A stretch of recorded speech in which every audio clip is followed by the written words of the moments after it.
दर्शकों नमस्कार, मैं हूं कुमार मोहित और स्वागत है आपका दूरदर्शन के इस नक्सल आधारित कार्यक्रम में, जिस पर हम नक्सलवाद पर चर्चा करते हैं। दर्शकों, नक्सलवाद एक बेहद पुरानी और गंभीर समस्या है जिससे निपटारा पाने की कोशिश हमारी सरकार पिछले कई वर्षों से करती आई है, मगर आज भी कई क्षेत्रों में इसका प्रभाव देखा जा सकता है। दर्शकों, इस कार्यक्रम में हमारा एकमात्र मकसद है कि हमारे समाज में रहने वाले जो भी लोग किसी कारणवश पिछड़ गए या भटक कर किसी गलत रास्ते पर चल पड़े, उन्हें एक बार फिर से मुख्य धारा में वापस लाना है। एक जिम्मेदार नागरिक होने के नाते ये हम सबका कर्तव्य है कि हम एक दूसरे से कंधा मिलाकर चलें, एक दूसरे को ताकत प्रदान करें और एक दूसरे को सशक्त करें। और आज इसी विषय पर चर्चा करने के लिए हमारे साथ मौजूद हैं हमारे बेहद खास मेहमान, पटना विश्वविद्यालय के पूर्व vice chancellor doctor Janardan Prasad Singh sir. Sir, आपका बहुत बहुत स्वागत है इस कार्यक्रम में। सर, नक्सलवाद की जब हम बात करते हैं तो हम नक्सलवाड़ी गांव की बात करते हैं। वहां से इसकी शुरुआत हुई थी, एक आंदोलन के रूप में इसकी शुरुआत हुई थी और फिर धीरे धीरे ये इसका विस्तार होता चला गया। सर, क्या कहना चाहेंगे इस पर? ये सही है कि इसका विकास सर्वप्रथम या इसका जन्म या उदय बिहार के पड़ोसी राज्य वेस्ट बंगाल में हुआ था। नक्सलवाड़ी एक गांव है, वहीं पर इसकी उत्पत्ति हुई थी। इसमें 2-3 लोग प्रारंभ में शरीक थे और वे लोग सोच रहे थे कि क्रांति के माध्यम से एक नई व्यवस्था को स्थापित किया जाए। वैसे लोगों को प्रजातंत्र में या सरकार द्वारा विकास में विश्वास ही नहीं था, तो उन्होंने बंदूक उठा लिया और उसके बाद धीरे धीरे भारत के अन्य प्रदेशों में फैला। लेकिन जितना यह है राजनीतिक है, उतना ही विकास की भी समस्या है। भारत एक ऐसा मुल्क है जहाँ एक लंबे समय से असमानताओं का इतिहास रहा है, काफ़ी सोशल एंड इकोनॉमिक इनइक्वालिटीज रहा है। जो लोग समाज में नीचे हैं उनको यदि बताया जाए कि आपके साथ सरकार ने अन्याय किया है तो उनको सहज विश्वास हो जाता है, क्योंकि अन्य कारणों की कोई जानकारी उनको होती नहीं है। तो लोगों को बरगला करके अपनी राजनीति को आगे बढ़ाया, लेकिन धीरे धीरे शिक्षा के विकास के साथ विकास जो और आयाम है उस पर जो काम हुआ है, उससे लोगों को धीरे धीरे विश्वास हो रहा है कि नहीं, सरकार हमारी है, हमारे लिए सरकार काम कर रही है। ट्राइबल डेवलपमेंट के लिए, हिल एरिया के डेवलपमेंट के लिए बहुत सारे काम हुए हैं।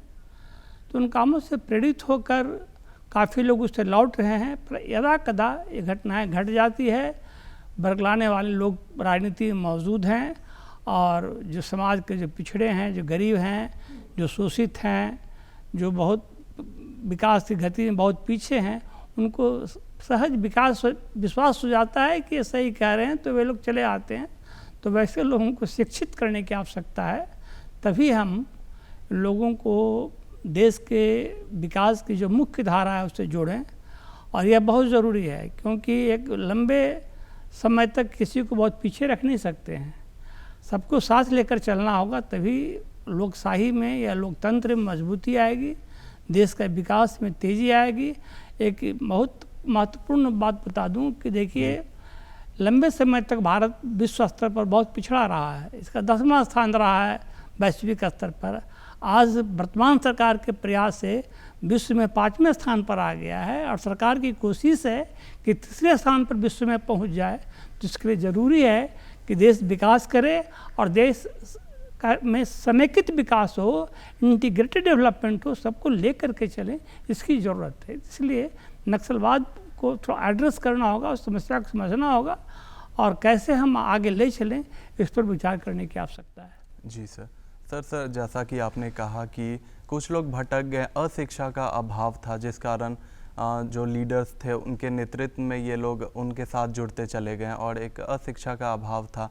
ये समझ नहीं पाए कि हमें सरकार क्या कुछ देना चाहती है और सरकार भी हमारे लिए क्या कुछ काम कर रही है। सर, 2013 में एक रोशनी करके भी मुहिम लाई गई जिसमें इनके विकास के लिए काम किया गया। तो सर, उसमें क्या कुछ फ़ायदा हुआ? देखिए, ऐसा है कि ये जो नक्सलवाद है मुख्य रूप से पहाड़ी क्षेत्रों में, ग्रामीण क्षेत्रों में केंद्रित है, जहाँ शिक्षित लोग, गरीब लोग काफ़ी हैं, जिनको कोई जानकारी नहीं है, मीडिया का एक्सपोजर बहुत कम है, तो यह ज़रूरी है कि सरकार कुछ वैसे तंत्रों को विकसित करे जिसके माध्यम से उनके बीच पहुंचा जाए और उनको शिक्षित किया जाए। सरकार की बहुत सारी योजनाएं हैं जिन योजनाओं के माध्यम से सरकार उन्हें मेन स्ट्रीम में लाना चाहती है, अपने साथ ले चलना चाहती है। सरकार चाहती है कि सबसे छोटा से छोटा आदमी इस राष्ट्र के जो उद्यमी हैं, जो विकासशील हैं लोग हैं, उनके साथ कदम मिलाकर चले। उनकी कोशिश है, लेकिन उनको लाने वाला कोई एजेंट भी चाहिए, उनको बताने वाला कोई एजेंट भी चाहिए, कोई माध्यम भी चाहिए। तो उनके बीच में काम करने की आवश्यकता है। उनको बताया जाए कि आप राष्ट्र के विकास में जुड़ सकते हैं, यह राष्ट्र आपका है, इस राष्ट्र का विकास आपसे होगा, किसी अन्य आदमी से नहीं होगा। विकास हमारा होगा तभी राष्ट्र का विकास होगा, क्योंकि हम राष्ट्र के एक अभिन्न अंग हैं। इसलिए यह चीज़ बताने की आवश्यकता है, उनको केंद्र में लाने की आवश्यकता है या सूचित करने की आवश्यकता है।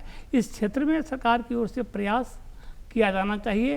प्रयास तो हो रहा है, उतना नहीं हो रहा जितना होना चाहिए, क्योंकि सरकारी तंत्रों में भी विश्वास नहीं करते हैं।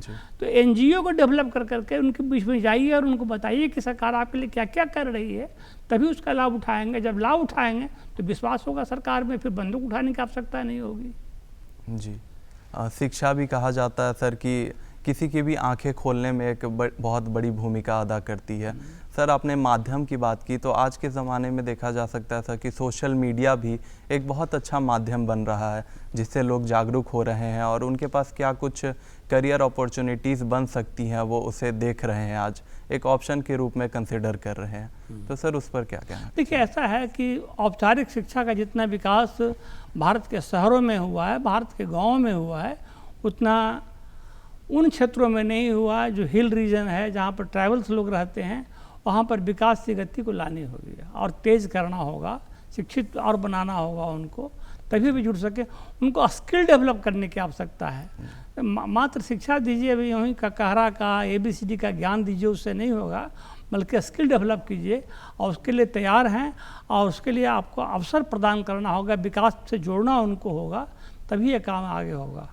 जी सर, जो लोग भी इससे जुड़े हुए हैं वो एक बार फिर से मुख्य धारा में वापस आ सके, इसलिए उनके पुनर्वास के लिए कई योजनाएं लाई जाती हैं। कई बार उन्हें नए नए अलग तरह के रोज़गार देने की बातें की जाती हैं और उन्हें दिया भी जाता है, सहायता राशि दी जाती है, ताकि वो एक साधारण जीवन यापन कर सकें।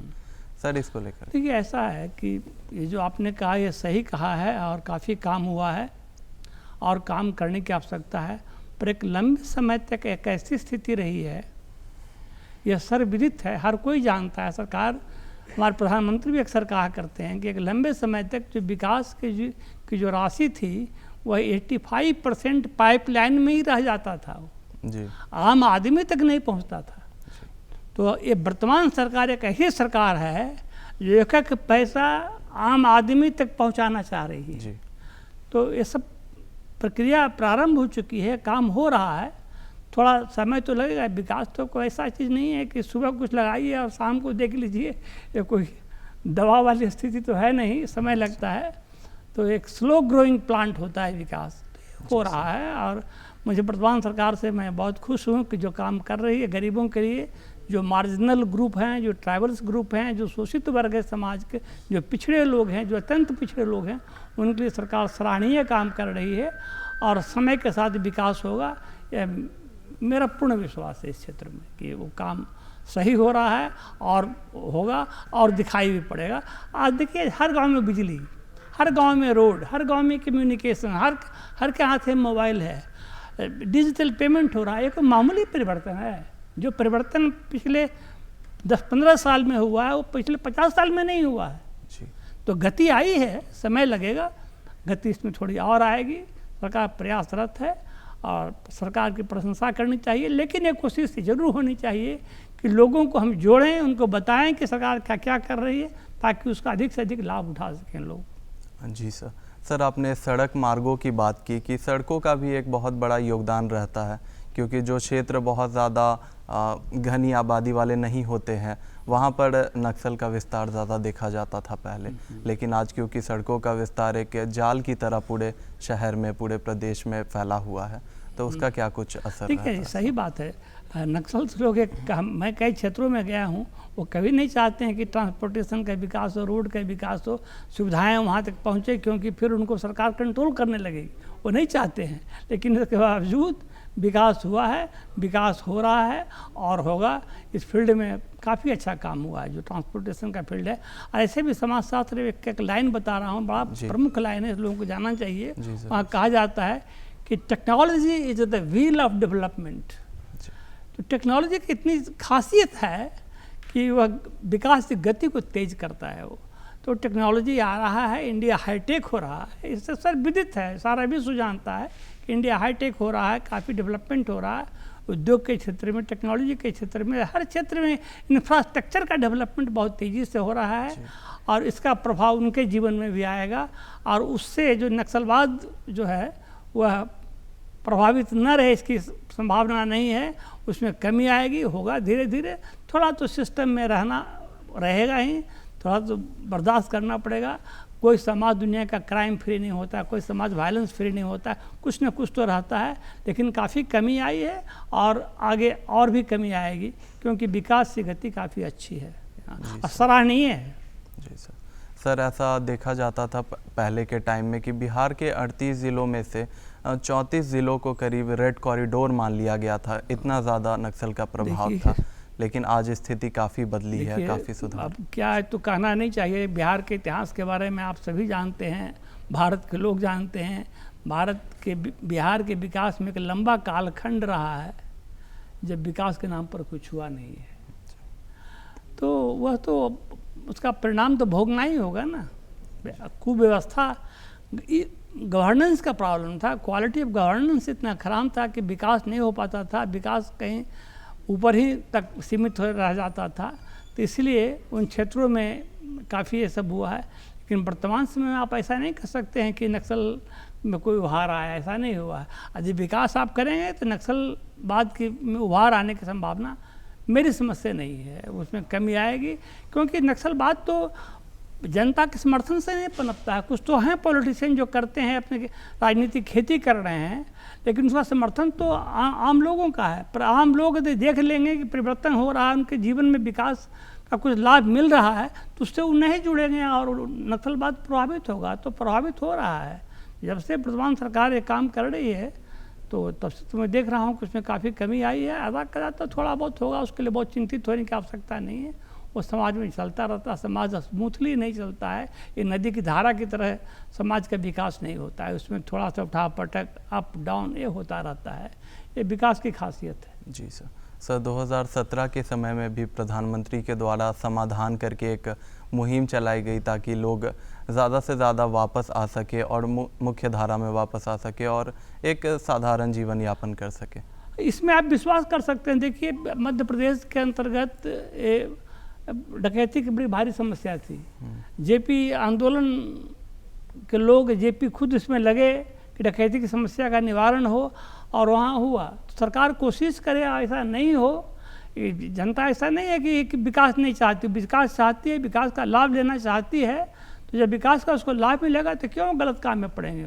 वह जो काम है नक्सलवादियों का, वह तो अमानसिक काम है, अमानवीय काम है। कोई बंदूक की नली से आप शासन करना चाहेंगे तो चलेगा नहीं। जिस ढंग का पनिशमेंट देते हैं, वो पनिशमेंट तो लीगल सिस्टम उसको सपोर्ट नहीं करता, समर्थन नहीं करता है। सब कुछ आप ही करते हैं, सब सारा फैसला आप करते हैं, जुर्म भी आप ही करते हैं, न्याय भी आप ही करते हैं। तो चलने वाला नहीं है। तो समाज तो देख रहा है। तो यदि कोशिश होगी तो कमी तो आएगी, निश्चित रूप से कमी आएगी। संतोष रखना चाहिए लोगों को कि यह काम होगा। जी सर। और जितना ज़्यादा वो जागरूक होंगे, जितने ज़्यादा अपॉर्चुनिटीज़ को देख सकेंगे, उतना ज़्यादा उनमें ये जो कि जागरूकता तो काफ़ी आई है। मीडिया का इतना प्रचार प्रसार हुआ है पूरे देश में, सारे विश्व स्तर के ऊपर कि जागरूक हुए। अनपढ़, पढ़ा लिखा होना जरूरी नहीं है। रेडियो सुनने के लिए, टीवी सुनने समझने के लिए, क्योंकि देखने की चीज़ है ये। तो इससे इतना ज्ञान उनको हुआ। उनको अखबार पढ़ने की आवश्यकता नहीं, अखबार वहाँ नहीं पहुँचता है। लेकिन ये मीडिया जो आपका यह पहुँचता है और इसके माध्यम से उनको काफ़ी ज्ञान होता है। सुन कर एक दूसरे से समझते हैं। गांव का एक पढ़ा लिखा आदमी 20-25 अशिक्षित आदमी को ज्ञान दे देता है। तो आप ये मत समझिए कि लेवल ऑफ लिटरेसी क्या है, क्या शिक्षा का स्तर है, उससे खाली ज्ञान नहीं होता है। ज्ञान ओरल भी होता है, ज्ञान विजुअल भी होता है। तो ये दोनों ज्ञान मिल रहा है और ज्ञान के क्षेत्र में मामूली प्रचार प्रसार नहीं हुआ है, काफ़ी हुआ, ऐसा पहले कभी हुआ नहीं था। आज हर गांव में, हर घर में ऐसा पहुंच चुका। आप मोबाइल पर देखिए, सारा इन्फॉर्मेशन मिलता रहता है, तो आज हर के हाथ मोबाइल पहुंच गया है, तो उसको कोई समस्या नहीं है। जी, सोशल मीडिया का एक बहुत बड़ा योगदान रहा, बहुत बड़ा, निश्चित रूप से, ताकि उन्हें जितने भी किसी भी तरह के रोज़गार में भी अगर अवसर मिले, कहीं पर जॉब की वैकेंसी आ रही है या फिर स्कूल में वैकेंसी आई, कई बार ऐसा देखा गया कि जो लोग मुख्य धारा में वापस आना चाहते थे वो वापस आए और प्राइमरी स्कूल्स में उन्हें जॉब मिली, वहाँ पर जॉब मिला, सहायता राशि दी जाती है उन्हें। तो इन सब चीज़ों से वो सब कितना जागरूक हुए? काफ़ी जागरूक होते हैं। मैं कई बार साधारण पढ़े लिखे लोगों से, अनपढ़ लोगों से बातचीत करता हूँ और इस उम्मीद से बात करता हूँ कि उनको ज्ञान नहीं होगा, उनको जानकारी नहीं होगी, लेकिन वो आदमी इतना जानता है कि मैं आश्चर्यचकित हो जाता हूँ और मुझे पूछना पड़ता है क्या कौन सा अखबार पढ़ते हैं आप? कहता मैं तो अखबार पढ़ ही नहीं सकता हूँ। तो अखबार नहीं पढ़ सकता है, वो सारी बातों को जानता है। आजकल की दुनिया में कोई बेवकूफ़ नहीं है, हर कोई जानता है, हर कोई समझता है इन चीज़ों को, इसलिए वो कोई समस्या नहीं है। इसलिए औपचारिक शिक्षा से मत जोड़ें आप ज्ञान को, उससे उसका संबंध था कभी, अब नहीं है। अब तो एक्सपोजर इतना मीडिया का हो गया है कि आदमी देख कर के ही समझ जाता है, देख कर के समझता है। जी, और सर ज़्यादा से ज़्यादा लोग उनसे ना जुड़ें, अपॉर्चुनिटीज़ देखें, उन सब पर ध्यान दें। और सर जैसा कि कहा जाता है कि मतलब शिक्षा में जितना ज़्यादा ध्यान देंगे, मतलब ज्ञान कहीं से भी मुहैया कराई जाए, वो एक बहुत बड़ी चीज़ होती है सर। तो उस पर क्या कहना चाहेंगे? नहीं, सही बात है। ज्ञान की बात जो आपने कहा, औपचारिक शिक्षा, इसका एक महत्व था, एक समय था, पर ज्ञान का प्रचार प्रसार सिर्फ स्कूल से ही और नहीं होता, कॉलेज से ही नहीं होता। ज्ञान का प्रचार प्रसार मीडिया से भी होता है। तो मीडिया का इतना बड़ा रोल है, उतना बड़ा रोल तो औपचारिक शिक्षा संस्थानों का भी अब नहीं रह गया है। इसलिए उसकी कमी, कहीं स्कूल नहीं है या कहीं नहीं कुछ हो रहा है तो इस मजीद का ज्ञानी है, मूर्ख है, ऐसी बात नहीं है। उनको पूरा ज्ञान है, पूरा एक्सपोजर है, वो सब जानते हैं। वो सुन ओरल न्यूज़ इतना मिलता है, इतना लोग बातचीत करके, लोग इतना संवाद लोग करते रहते हैं। यहाँ भारत में मैंने देखा एक विशेष बात ये है कि लोग बैठ करके और बहुत तरह के समस्या, देश की पूरी समस्या, राष्ट्र की समस्या को, अंतर्राष्ट्रीय समस्या को विचार विमर्श करते रहते हैं। लोग अपना कमेंट देंगे, उनको कोई ज्ञान रहे चाहे ना रहे, कमेंट देंगे। इसका मतलब उनकी समझदारी है, उनको अवेयरनेस, उनको नॉलेज है। इसलिए यह मत समझिए कि कोई औपचारिक शिक्षा उनको नहीं मिली है, कोई डिग्री उनके पास नहीं है तो ज्ञानी नहीं, वो है ज्ञानवान। वो सोचिए कबीरदास की तरह है कि मसीह के आगे छुओ नहीं, कलम गए ना हाथ, कलम भी नहीं कभी पकड़ा, लेकिन ज्ञान बहुत था कबीरदास को। तो हमारे देश के लोग वैसे हैं कि लोग गुफ्तगू करते हैं, अपने में बातचीत करते हैं और नॉलेज का आदान प्रदान होता रहता है। इसलिए उससे नहीं जोड़े, वो पुरानी बात हो गई अब तो कि औपचारिक शिक्षा नहीं है, वो होना चाहिए तब ज्ञान होगा, सबको बात नहीं है, ज्ञान ऐसे भी हो जाता है। जी सर, अगर रिपोर्ट्स की बात करें, रिकॉर्ड्स की बात करें तो आंकड़े सर ये बताते हैं कि साल 2018 में करीब 40 मामले ऐसे देखने को मिले थे नक्सलवाद से जुड़े हुए। वहीं आंकड़ा 2022 में करीब 13 का हो गया। तो ये जो गिरावट हो रही है, तो घटता बढ़ता रहता है। मैंने कहा घटता बढ़ता रहता है, ये सब होता रहता है। कभी काल ऐसा कुछ होता, कुछ ऐसी स्थिति उत्पन्न हो जाती है कि कभी लोगों ने इसको प्रभोग कर दिया, कभी इसको बढ़ा दिया, ऐसा होता रहता है। उसके लिए बहुत चिंतित होने की आवश्यकता नहीं है, वो चलता रहता है। लेकिन अभी कोई बहुत ऐसा सीरियस नहीं है कि सरकार को स्पेशल कदम उठाए, विकास करे, विकास से लोगों को जोड़े, उससे ही काम हो जाएगा और ये चलता रहेगा। राजनीति जिनको करना है उनको आप नहीं ख़त्म कर सकते हैं ना, वो तो रहेंगे, क्योंकि यहाँ डेमोक्रेसी है। डेमोक्रेसी की कीमत हमको चुकानी पड़ेगी। कि बहुत आदमी अनाप शनाप भी बोलेगा, बेतुकी बात बोला, गलत बात भी बोलेगा, गलत करके भी सब कुछ कर सकता है, दंगा फसाद कर सकता है। दंगा फसाद होता है इसका मतलब थोड़ी है कि आदमी में बहुत एक्रोमोनियस रिलेशनशिप है, बहुत ख़राब संबंध है, कुछ लोग ऐसा कर देते हैं। वो सब समाज में उस ढंग से बातें होती है। इसलिए ज़्यादा स्टेटिस्टिक्स के आगे पीछे मत रहिए, वो सब चलता है। जो बिहार की जो आबादी है उसके मुताबिक वो घटना जो घट रही है वो बहुत कम है। जी सर, जब ये शुरू हुआ था, जब इसकी शुरुआत हुई थी तो एक आंदोलन के रूप में शुरू हुई थी ये, और उसके बाद धीरे धीरे काफ़ी हिंसक रूप लेता चला गया ये। तो सर उस समय इसके मुख्य कारण क्या रहे होंगे? मैंने कहा राजनीतिक कारण था ना, उनको लोकतंत्र में विश्वास नहीं था, लोकशाही में विश्वास नहीं था, इलेक्शन में विश्वास नहीं था। वो सोचते हैं कि power comes from the barrel of the gun, बंदूक की नली से ही पावर आता है, इसी में विश्वास करना। क्योंकि हमारे पड़ोसी राष्ट्र में ये घटनाएं घटी, क्रांतियां हुई और वहाँ पर एक आइडियोलॉजी मार्क्सवाद का डेवलप किया और वो बंगाल में वहाँ से आया और बंगाल से हम लोग के यहाँ पहुँच गया। पहले तो बंगाल नहीं पहुँचना चाहिए, बंगाल में काफ़ी शिक्षा था, काफ़ी विकास था, बिहार से बेहतर था बंगाल, फिर बंगाल में क्यों उत्पन्न हुआ? फिर केरल उतना शिक्षित प्रदेश है, उतना विकसित प्रदेश है, वहाँ क्यों पहुँचा वो? तो लोगों ने पहुँचाया उसको पॉलिटिकली कि यही रास्ता है, इसी रास्ते से आगे बढ़ना है और इसलिए वो उसको प्रमोट करते रहते हैं। जो लोग सर अब भी जुड़े हुए हैं उनके पुनर्वास के लिए, वो अगर मुख्य धारा में आना चाहते हैं तो उनके स्किल डेवलपमेंट के लिए, ताकि वो रोज़गार में जुड़ सके, फिर से एक साधारण जीवन यापन कर सके, उसके लिए क्या कुछ करना चाहिए? इसके लिए सबसे पहले आप वर्तमान प्रधानमंत्री जी को कोटि कोटि धन्यवाद दीजिए, जिन्होंने स्टार्टअप का काम शुरू किया है। ये पहले कभी भारत में नहीं हुआ, किसी को समझ में बात नहीं आई कि स्टार्टअप के द्वारा हम जॉब क्रिएट कर सकते हैं, स्वरोजगार, अपना काम पा सकते हैं और दूसरों को काम दे सकते हैं। और सरकार इसके लिए सारी सुविधाएं दे रही है और जो चाहे जहाँ चाहे एक काम को कर सकता है। और स्टार्टअप में भारत बहुत आगे हो गया है। पुनर्वास की एक समस्या है यहाँ पर है, उस क्षेत्र में भी जो काम किया है वर्तमान सरकार ने, प्रधानमंत्री जी ने जो काम किया वो सराहनीय है। कोई क्षेत्र ऐसा नहीं है जो कहे कि वहाँ विकास नहीं हुआ।